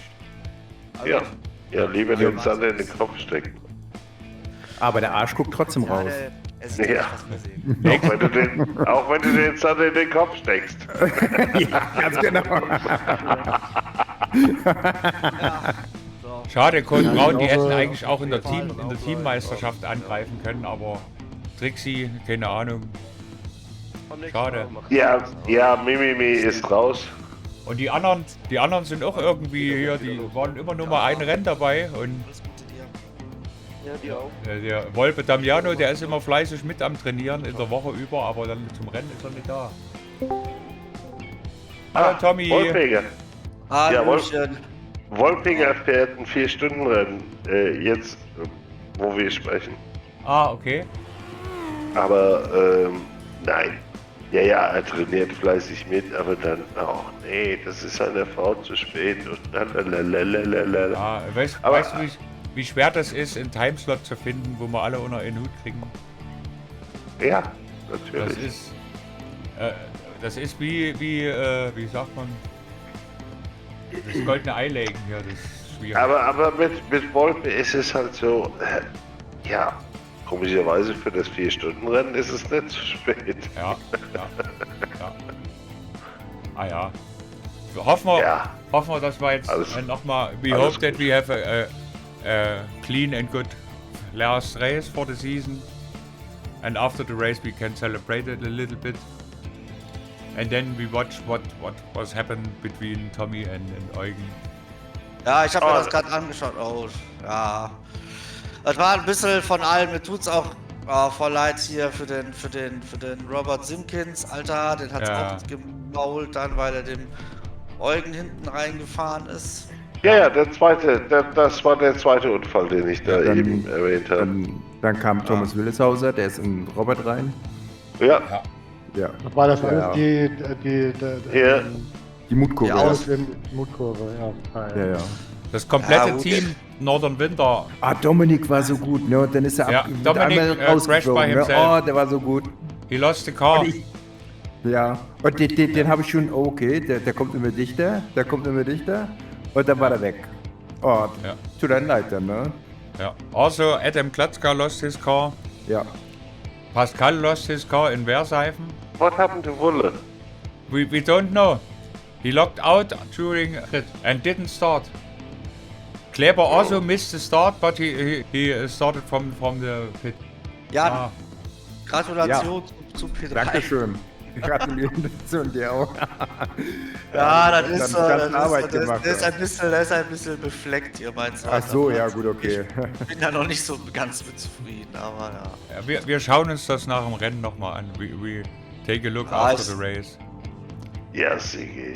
Ja. Ich habe mit dem Eugen schon gesprochen, so, das ist... wir haben so schöne Rennen schon, 2 Minutes Left, Geist. Ja. Wir haben so schöne Rennen gehabt, so, das ist natürlich hier so Scheiß. Ja. Das ist ein bisschen von allem was, weißt du, so, der eine will nicht nachgeben, der andere will auch nicht nachgeben und dann kommt noch iRacing mit seinem Ghost Contact daher, so, das... Oh my god, I'm P6? Oh god. Russell! Russell and Bill. Bill finished P6, Tommy. Cool. This is the best race I've seen from him so far. Made no mistakes. Russell. Collect the victims. Ja, Tommy, das sieht ja jetzt richtig gut aus in der Team-WM. Ja, ich glaube, das habt ihr. Das haben wir. Ja. Adam hat sich selber rausgenommen. Adam, take himself out. Alles Gute, 30 Sekunden noch. Wie gesagt, after the race we meet in your Twitch. I put the link in the general in our Discord after the race.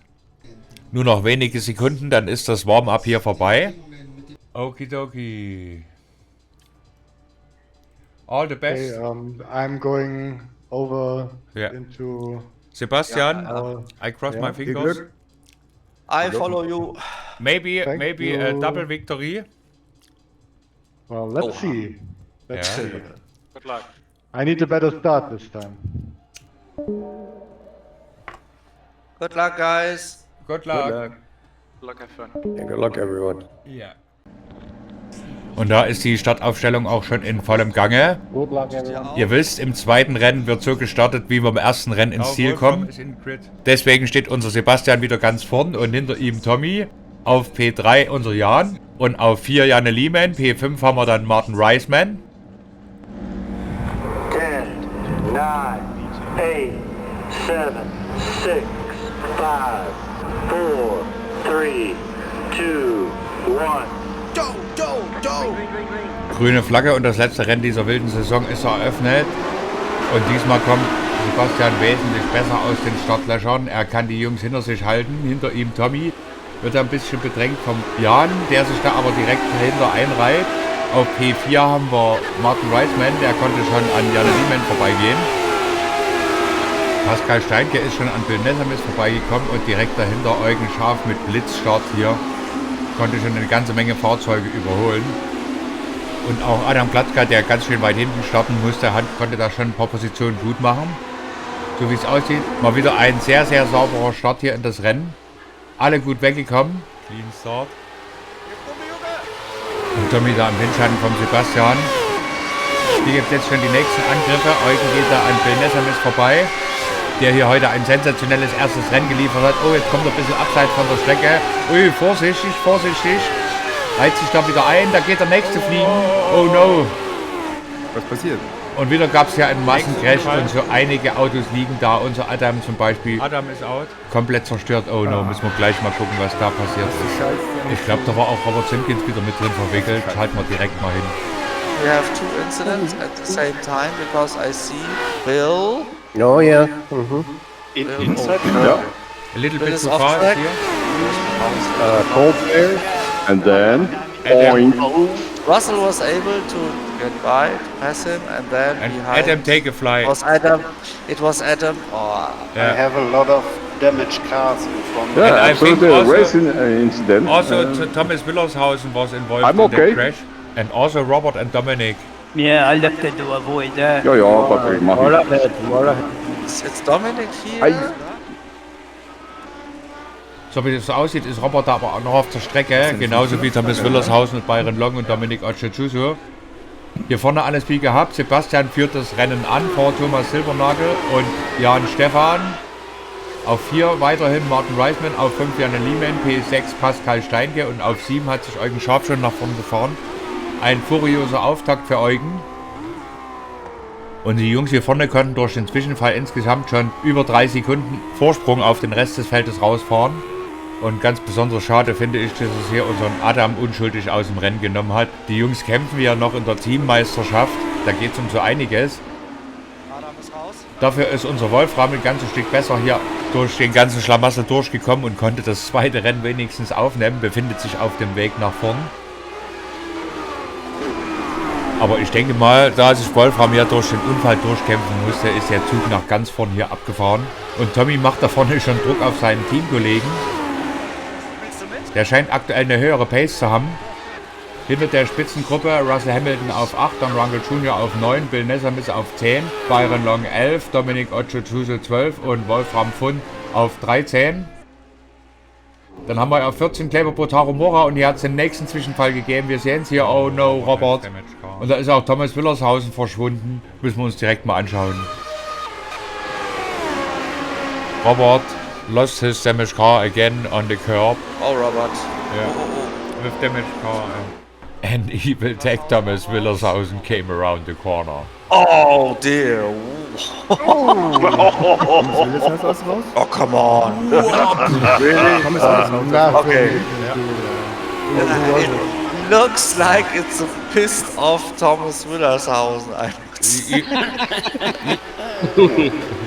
Yeah. No chance. This is... There's a yellow flag. There's a yellow flag. Yeah, but you didn't expect it.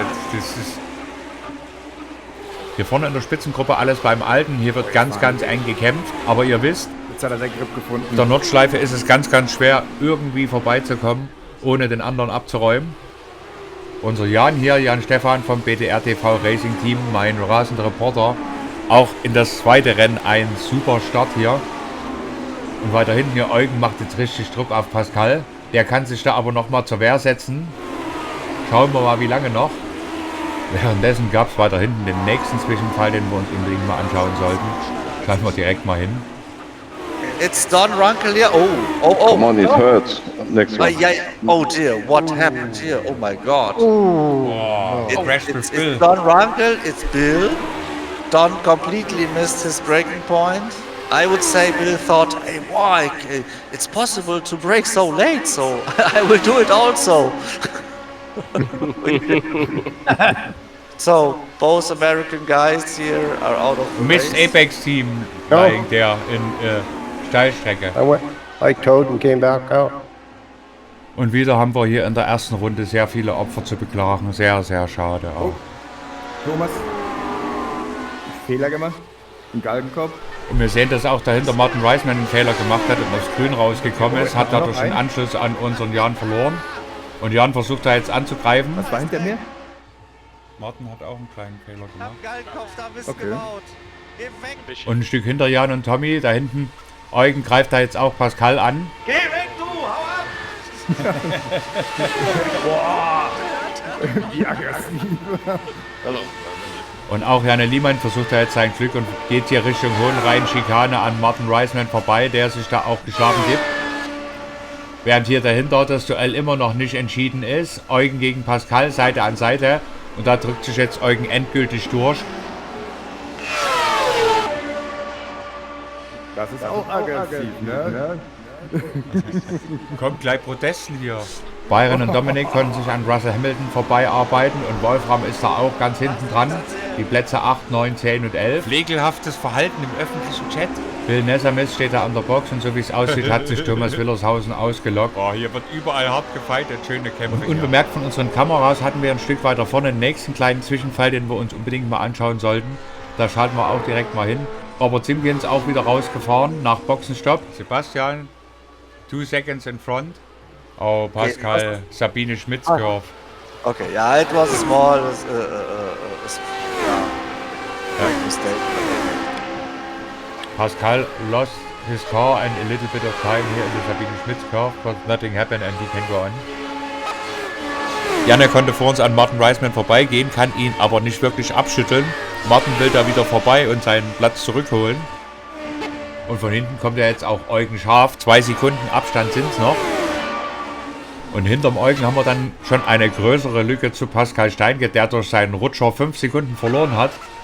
Ist hier auf Platz 7 einsam unterwegs. Danach haben wir dann die beiden Jungs vom Northern Winter Racing Team, die diesmal ein Stück besser ins Rennen gestartet sind.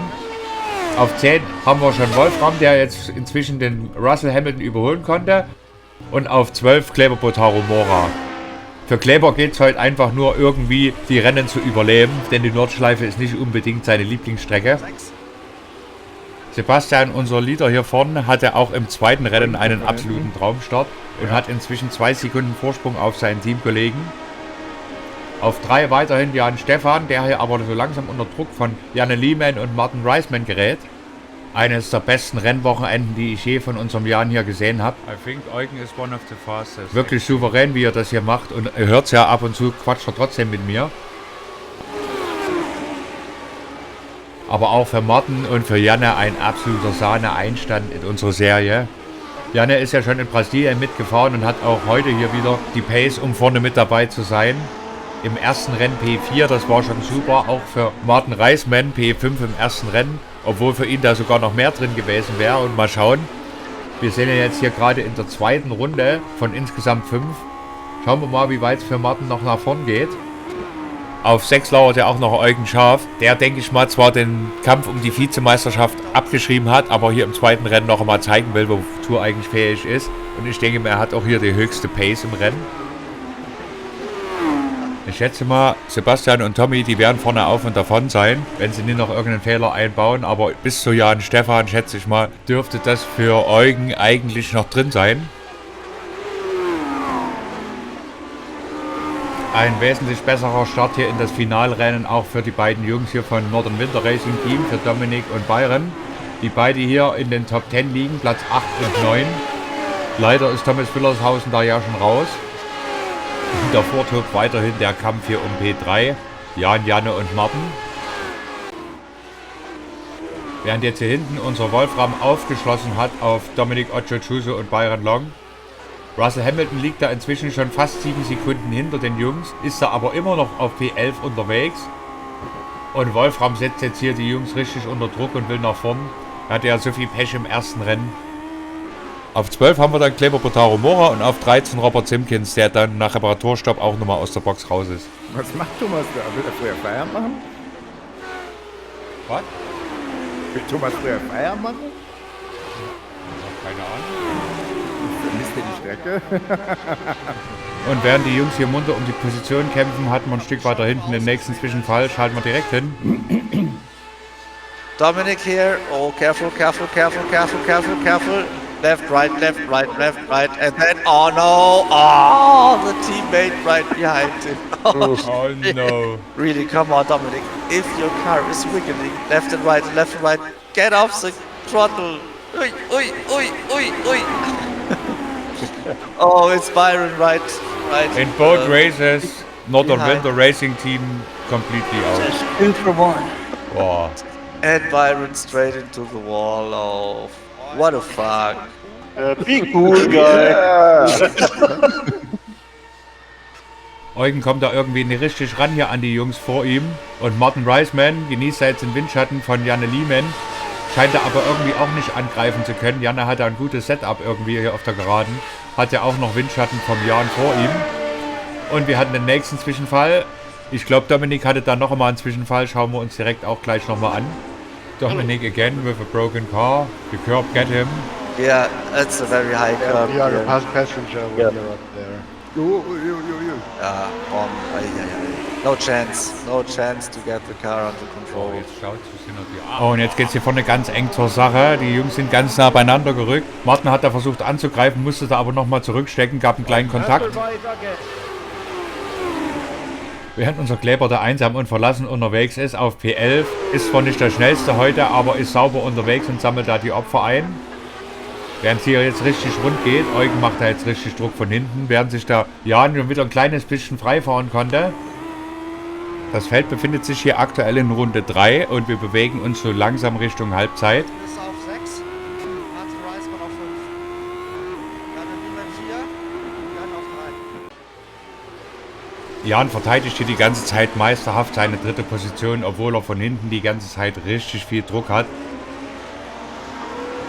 Und während die Jungs hier kämpfen, hat man den nächsten kleinen Zwischenfall, den wir uns mal anschauen sollten. Auch da schalten wir mal rein. Oh, Russell, what happened to you? Oh. Sabine Schmitz Curve. The tire is moving. I think Russell needs a new bottle, that's why he make a pit stop. No, I had plenty. Ach, sehr, sehr schade für unseren Russell. Ich hoffe, er kann da nochmal aus der Box rausfahren. Hatte bis dahin so ein tolles Wochenende und hat ja auch im ersten Rennen mit P8 so richtig dick viele Punkte eingesammelt.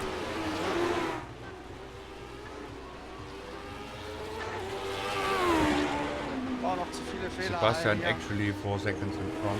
Das alles bockt unseren Sebastian hier überhaupt nicht. Er hat inzwischen 4 Sekunden Vorsprung auf den gesamten Rest des Feldes, kontrolliert das Rennen hier und wird wohl heute einen Doppelsieg einfahren. Wow, das hätte ich so in der Form nicht erwartet, muss ich ganz ehrlich zugeben. Während Wolfram jetzt hier im zweiten Rennen seinen Weg nach vorn fortsetzt, hat er die Lücke zu Pascal zugefahren und setzt ihn da richtig unter Druck. Byron Long hier auf P9 unterwegs mit wahrscheinlich kaputtem Fahrzeug. 14 Sekunden hinter den Jungs. Und hier hat es Eugen jetzt geschafft und ist an Martin Reisman vorbeigekommen. Und der nächste auf seiner Liste wird vor ihm Janne Liemann sein. Jan konnte sich da schon wieder ein kleines Stück frei fahren und hat erstmal ein bisschen Luft. Die Jungs sind jetzt hier dahinter mit sich selbst beschäftigt. Aber auch Martin Reisman hat das Ganze hier noch nicht aufgegeben und lauert dahinter auf seine Chance.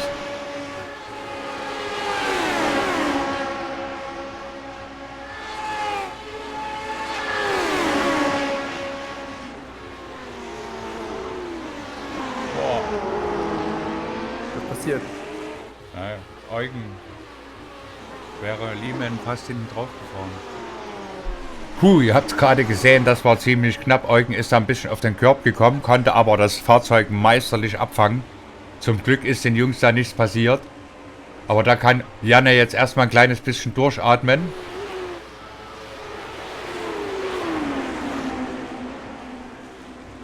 Knapp 15 Sekunden dahinter hat Wolfram es jetzt geschafft und ist an seinem Teamkollegen Pascal vorbeigegangen. Damit setzt Wolfram seine Aufholjagd nach vorn fort. Ihr wisst, er musste von ganz hinten starten, da er im ersten Rennen eine schwarze Flagge hatte.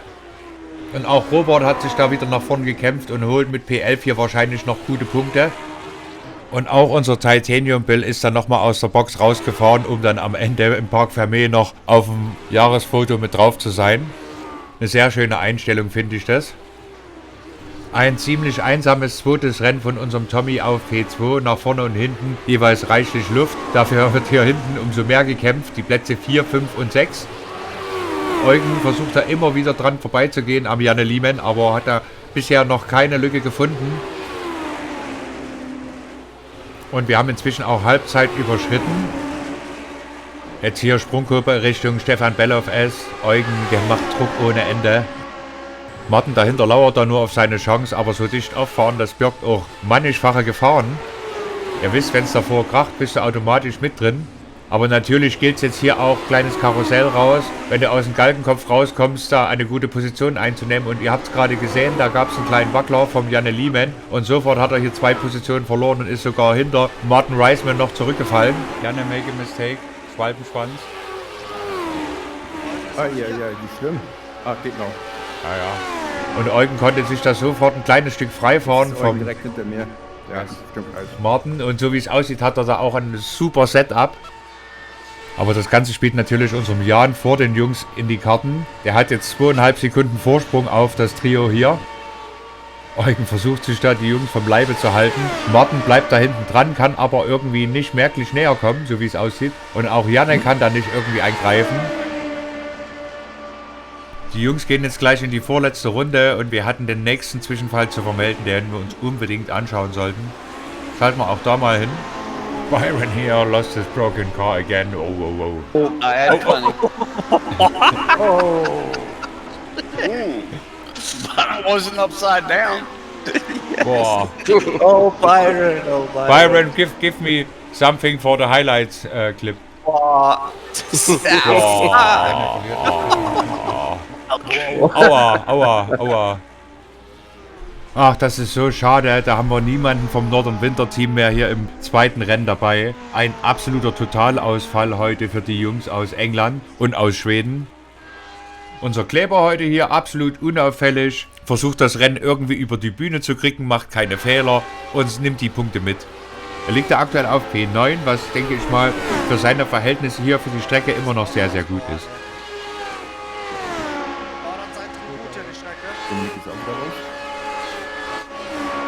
Unser Jan hier auf P3 spürt dann schon so langsam den heißen Atem von Eugen hinter ihm, der hier Zehntel für Zehntel zufahren kann und jetzt schon 1 Sekunde von seinem Rückstand wieder zugefeilt hat. Und er hat ja auch noch Martin Reisman und Janne Liemann mit im Schlepptau. Aktuell der schnellste hier im Feld ist zurzeit Sebastian. Ihr seht vorne, der hat die letzte Runde eine super Runde rausgefeuert. Die bisher schnellste Runde des bisherigen Rennens. Und das, obwohl er davon frei fahren kann und das Rennen kontrolliert. Ein absoluter Sahnetag für unseren Sebastian heute hier. Wolfram vom Last to P7. Wolfram ein Top-zweites Rennen hier, aber ich denke für das Team Kaltverformung wird es ganz eng. So schade, dass er nicht mitgefahren ist im ersten Rennen. Da müssen wir mal am Ende des Rennens schauen, ob es noch für den zweiten Platz gereicht hat.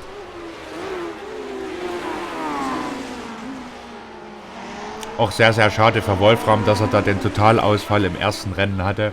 Ich denke mal, er hätte auch die Pace gehabt, um vorne um die Top 5 mitzukämpfen. Janne Liemann auf P6 verliert immer mehr den Anschluss auf das Trio hier vorn. Über 2,5 Sekunden Rückstand hat er inzwischen schon. Allerdings ist der Wolfram hinten so weit weg, da droht keine Gefahr mehr, denke ich. Aber inzwischen kann sich hier Eugen immer mehr vorne an Jan ranrobben. Der Rückstand ist unter einer Sekunde gefallen. 0,6 Sekunden ungefähr der Abstand. Jetzt geht es hier ins Klostertal und Eugen hat da auch Windschatten. Martin Reisman versucht da dran zu bleiben. Obwohl ganz vorn scheinbar der Sieg und der zweite Platz vergeben sind, ist dahinter noch richtig spannend hier in unserem Finalrennen. Ich hoffe natürlich ganz sehr und drücke meinem Jan die Daumen, dass er das bis ins Ziel halten kann. Aber ich glaube, der Druck von Eugen wird da zu groß sein. Und Jan ist ja eher darauf bedacht, auch wirklich heile ins Ziel zu kommen. Ja, weil nur wenn du ins Ziel kommst, kannst du auch wirklich die Punkte mitnehmen. Da gibt es jetzt hier schon den Angriff, Seite an Seite. Oh, und da gibt es einen Ausrutscher. Verliert das Auto. Uiuiui, Vorsicht, Vorsicht. Da hat Eugen zu kämpfen, dass es auf der Strecke bleibt und auch Janne Liemann geht vorbei. Gerade noch mal gut gegangen, aber Eugen verliert da so einiges an Boden und fällt bis auf P6 zurück. Das war's close. Eugen scharf, lässt das Car hier Steilstrecke. Uiuiui. Martin can prevail a crash, uiuiui. You have to be careful on this part of the track. Oh dear. Yeah, it's a difficult track. Dafür macht jetzt Martin hier vorne richtig Druck auf unseren Jan und will sich dann hier bei seinem Debüt doch noch einen Podestplatz holen. Schauen wir mal, wie lange Jan da dem noch widerstehen kann. Jan hat ja ein Top-Setup für die lange Gerade, aber mal schauen. Und während die Jungs hier um den letzten Podestplatz kämpfen, hatten wir noch einen Zwischenfall, den wir uns unbedingt mal anschauen sollten. Auch da schalten wir hin. Pascal Steinke hier. Oh dear, it's a Bergwerk. It looks like it's a Bergwerk. Ja. Boink. Too fast into Bergwerk. Boom.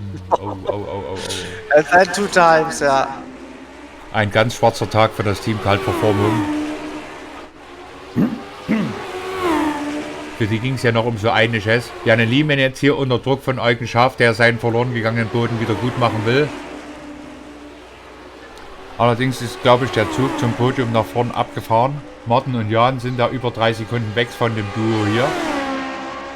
Und wir gehen gleich in die letzte Runde. Stefan Bell auf S und noch kann sich Janne da vorne halten.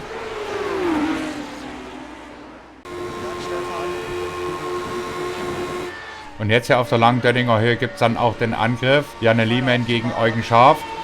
Seite an Seite brettern sie beide hier nach unten und auch hier vorne wird gekämpft. Martin Reisman gegen Jan Stefan.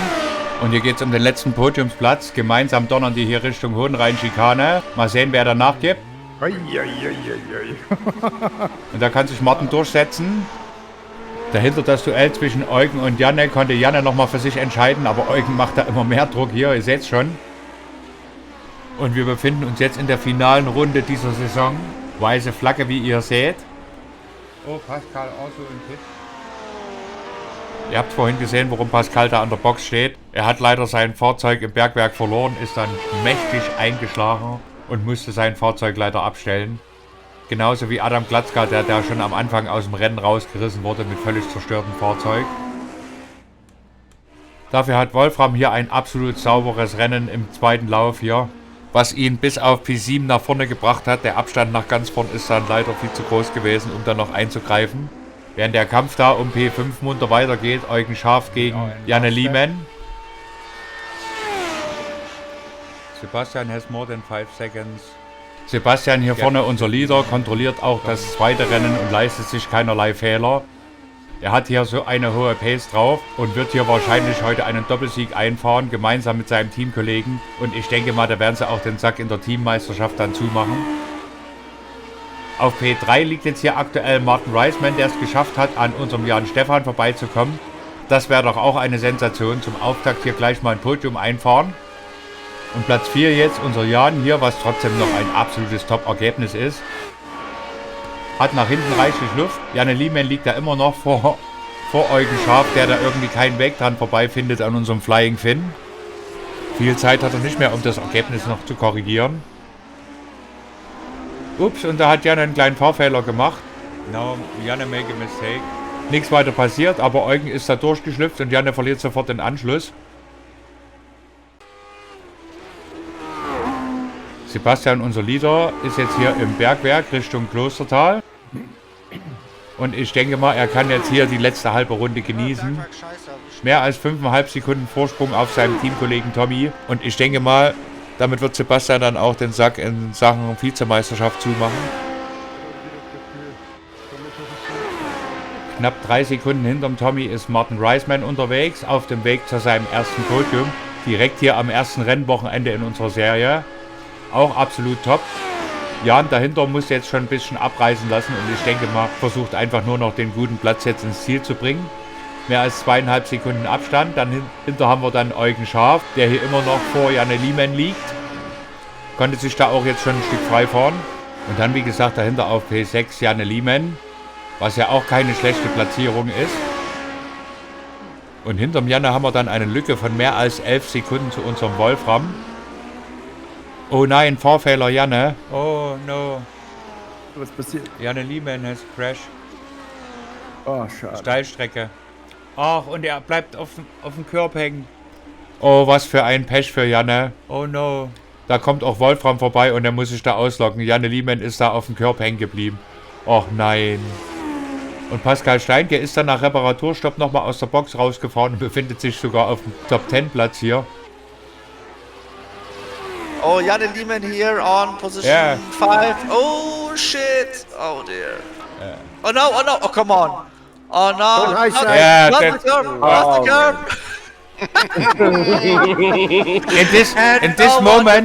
in this moment you must shake your rig. Call for help. Oh, Moneymaker.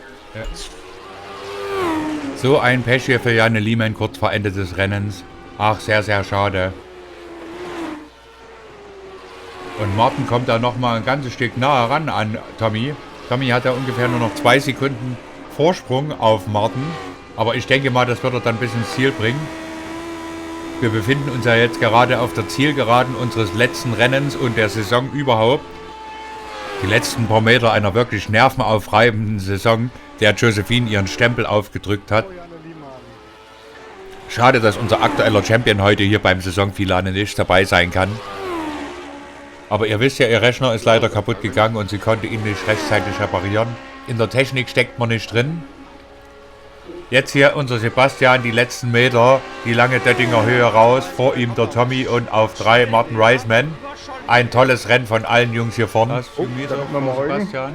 Die Jungs und Mädels haben sich auch in der zweiten Saison hier nichts geschenkt. Und ich bin wirklich sehr, sehr dankbar für das Engagement, was die Jungs und Mädels hier alle zeigen. Die letzten paar Rennen war der Grid nicht ganz so gefüllt. Ich hoffe mal, das ändert sich dann zum Start der neuen Saison. Aufgeholt, ne? Die letzten paar Meter. Ja. Die letzten Kurven für unseren Sepp, dann hat er es in der Tasche. Letzten 2 Kurven, dann hat es Sebastian geschafft. Einen ganz, ganz herzlichen Glückwunsch. Doppelsieg zum Finale. Mega. Tommy dahinter, ganz knapp vor Martin Petrie. Wow. Top Result, Podium. Okay, think about the Park Zone. Ja, ganz knapp. Oh. Und Tommy ruft da schon die Jungs fürs Foto auf. 2 Top-Resultate, das war super. Allerdings, wie ihr wisst, sind heute so einige gestrandet.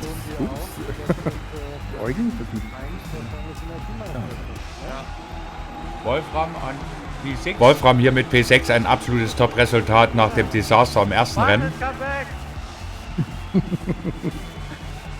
Martin, come back. Martin, you have to come back, please. Yes.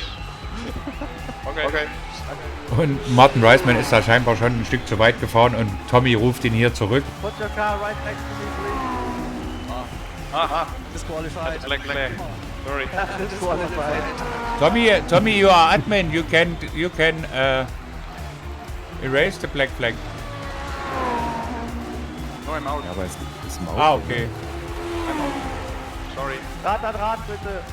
So, einige Fahrer sind ja hier auch noch auf der Strecke unterwegs. Ich glaube, das könnte eine ganze Weile dauern, bis sie sich hier dann alle eingefunden haben. Mal schauen, ob die Jungs so lange warten wollen. You must wait till the last guy comes. Robert Simpkins, now little Karussell. Und ihr seht ja, ein paar Fahrer sind da immer noch unterwegs. Auch Bill Nesamis ist da noch auf der Strecke und hat noch ein kleines Stück bis ins Ziel. last guy on track is Russell Hamilton and he's now on Wehrseifen. Also extra Termin machen. Oder Countdown, ne? Das kann noch ein bisschen dauern. It could take a while. Tschüdelü. Yeah, hello. That's all we have right now, all cars, so yeah, you can wreck us if you want. Wait for Russell. Russell is on track, actually. Und auch Bill Nesamis ist dann noch unterwegs Richtung Ziel. Bill ist And auch Bill noch also, Bill is... There is no Russell. Ich weiß nicht. Ja, liebe Zuschauer, und damit ist diese wundervolle Saison auch schon zu Ende. Wir sehen uns dann im Januar wieder, wenn die neue Saison beginnt. Zwischendrin, denke ich mal, werden wir noch ein Weihnachtsrennen haben. Die genauen Termine geben wir alle noch bekannt. Und da bleibt mir nur noch ein ganz herzliches Dankeschön zu sagen an euch alle dafür, dass ihr uns begleitet habt. Habt eine wundervolle Weihnachtszeit und wir sehen uns dann im Januar wieder. Bis bald.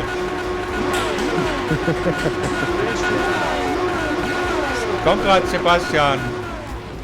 Hi. Ja. Ein wirklicher Saisonabschluss, würde ich sagen. Warum hat das, Sebastian?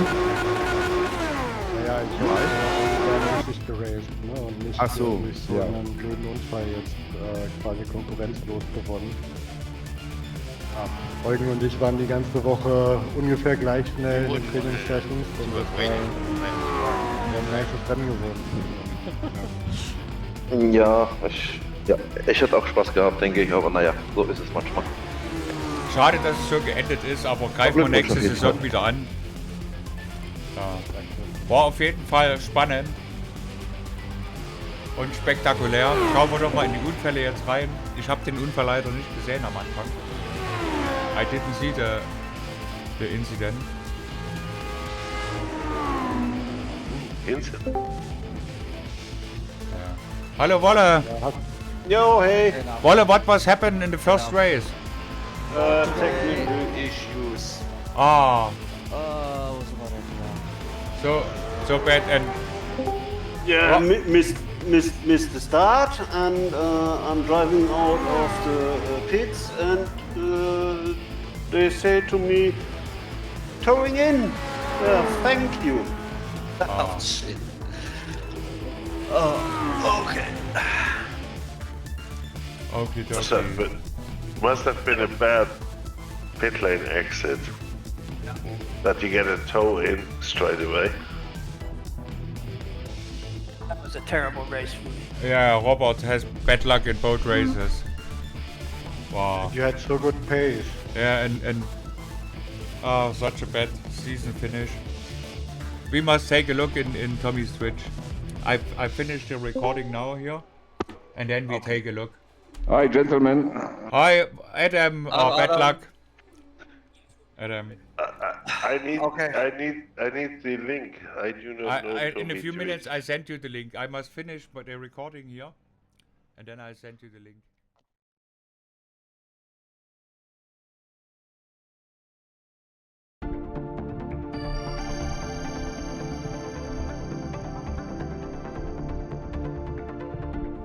Have fun, guys. Okie doke.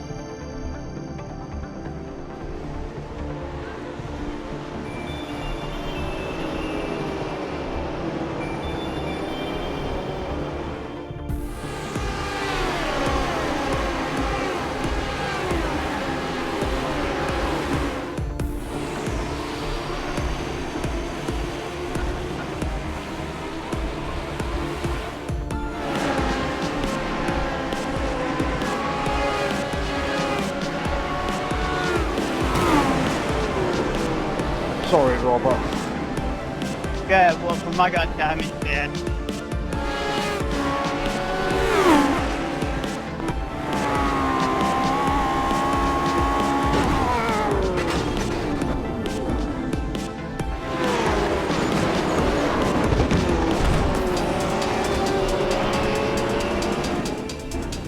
Geh weg, du! Hau ab! Das ist auch aggressiv, ne? Lass dir nichts erzählen.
Oh no. Hello, Bourbon.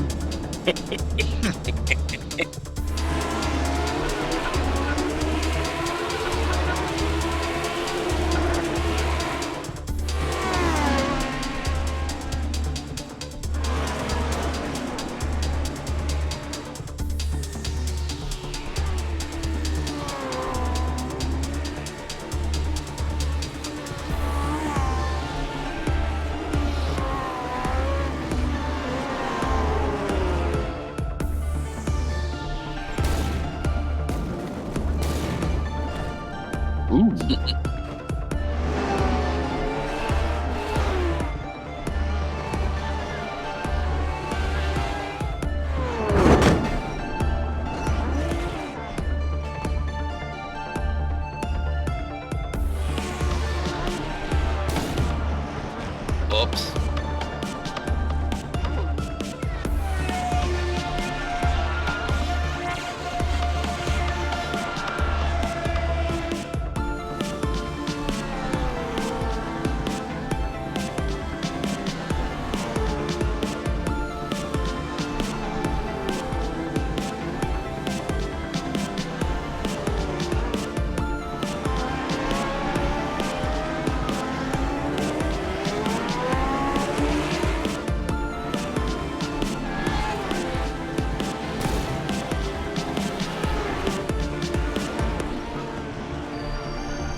Congrats, Sebastian.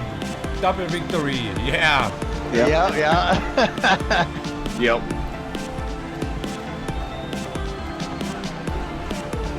Okay, think about the park semi zone.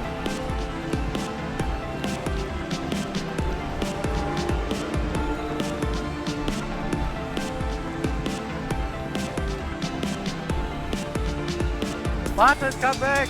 Martin, you have to come back, please! Okay.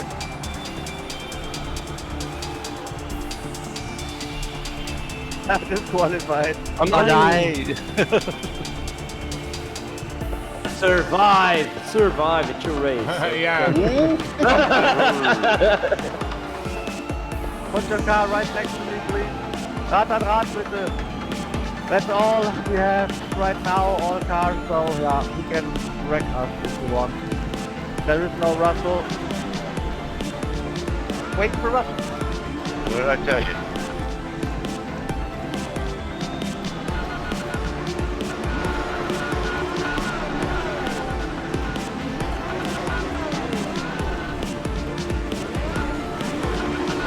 Hey, thanks for waiting for me for the end there. Okay, I need a new beer.